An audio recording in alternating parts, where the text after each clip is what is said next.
Form आने से पहले आपके पास क्या क्या होना चाहिए? देखो बेटा, एक तो आप अपने पास में आधार कार्ड तैयार रखो, अपना आधार कार्ड आपके पास होना चाहिए, सबसे पहला जरूरी चीज। दूसरा, आप अपना एक पासपोर्ट साइज का फोटो खिंचवा लो। कैसा खिंचवाएं विजय सर? बेटा एक इस तरह का फोटो खिंचवाओ पासपोर्ट साइज का, है ना, जिसके नीचे आपका नाम लिखा हुआ होना चाहिए, कुछ ऐसा फोटो जैसे ये आपका फोटो है ना।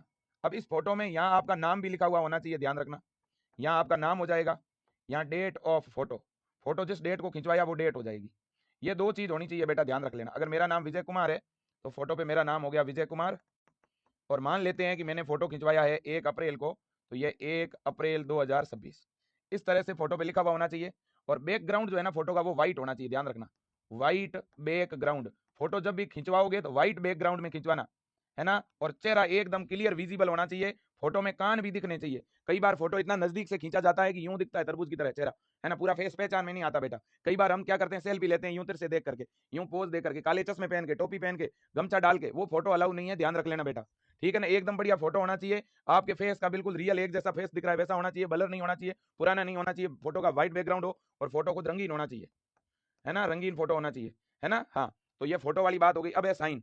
साइन आपको व्हाइट पेज के ऊपर पहले साइन करनी है, व्हाइट पेज पर, व्हाइट पेज पर ब्लैक पेन से, व्हाइट पेज पर ब्लैक कलर की पेन से आपको अपना नाम लिखना है ना। जैसे मेरा नाम अगर विजय कुमार है तो मैं इस तरह से लिख दूंगा, विजय कुमार, बस ये साइन हो गई। कैपिटल लेटर में साइन नहीं करनी है, कुछ बच्चे इस तरह से साइन करके अपलोड करते हैं, वो अलाउ नहीं है बेटा, कैपिटल लेटर वाली साइन अलाउ नहीं है, साइन हमेशा स्मॉल लेटर में होनी चाहिए, और इंग्लिश में अपना नाम लिख देना, यही आपकी साइन है। ओके, इसके बाद में बेटा 10वीं की मार्कशीट। देखो पूरा का पूरा जो फॉर्म भरोगे ना वो 10वीं की मार्कशीट के अनुसार ही भरना है। 10वीं की मार्कशीट पर जैसा आपका नाम है, जैसी आपकी डेट ऑफ बर्थ है, जैसा आपका पिताजी का और मदर का नेम है, एज इट इज वो नेम ही आपको लिखना है फॉर्म में, स्पेलिंग भी चेंज नहीं करनी है।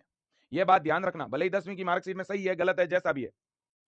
आधार कार्ड में हो सकता है आपका एक आध लेटर गलत भी हो सकता है, लेकिन 10वीं की मार्कशीट के अंदर जो है वो रखना है, आधार कार्ड के अनुसार नहीं, 10वीं की मार्कशीट के अनुसार फॉर्म भरा जाता है।